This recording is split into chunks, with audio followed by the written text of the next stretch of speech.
Let's talk today about the subtle violence of comparison, the violence inflicted on ourselves. You see, comparison does not motivate you. It actually distorts your self-perception.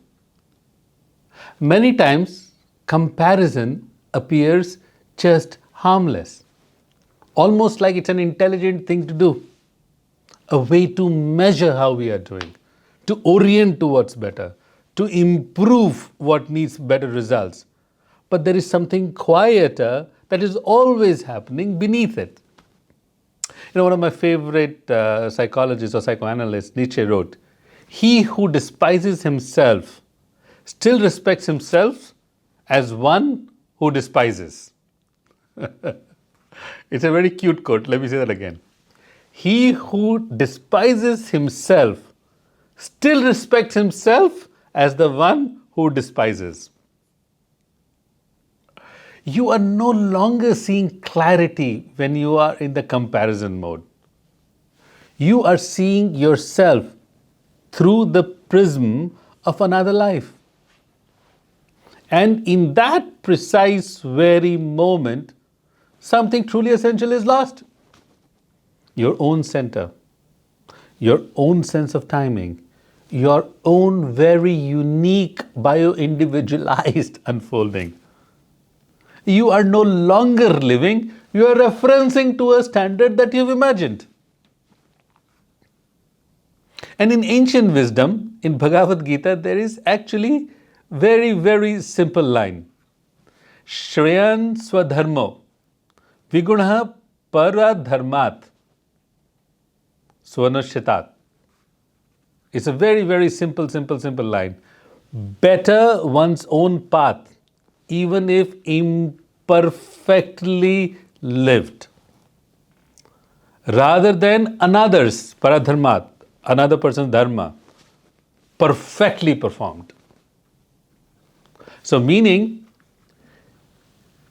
in modern life, we are really reversing this. We perfect imitation of others, and abandon authenticity. By the way, let me ask you this question. Isn't the whole influencer economy just based on this? People want to be like others instead of being the best version of themselves. Also, the deeper question is not, how do I stop comparing? And by the way, that's not even I'm asking. I think to a certain degree, that is human nature to compare. But the deeper question is, can I trust the pace, shape, and direction of my own life without needing it to resemble somebody else's life who I have no clue about? Because comparison does not move you forward. It pulls you away from your own path, and nothing wrong with it, but a life lived that way may look successful by all the material trappings, but it will not feel like it's yours. Comparison is not motivation, by the way. It is a displacement. And the cost is very subtle and yet very profound.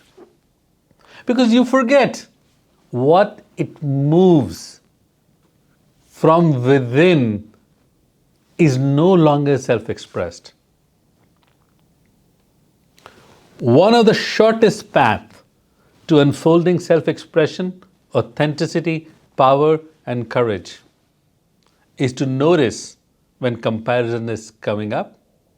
Stop editing your life based on the comparison you make and choose to stand in your path.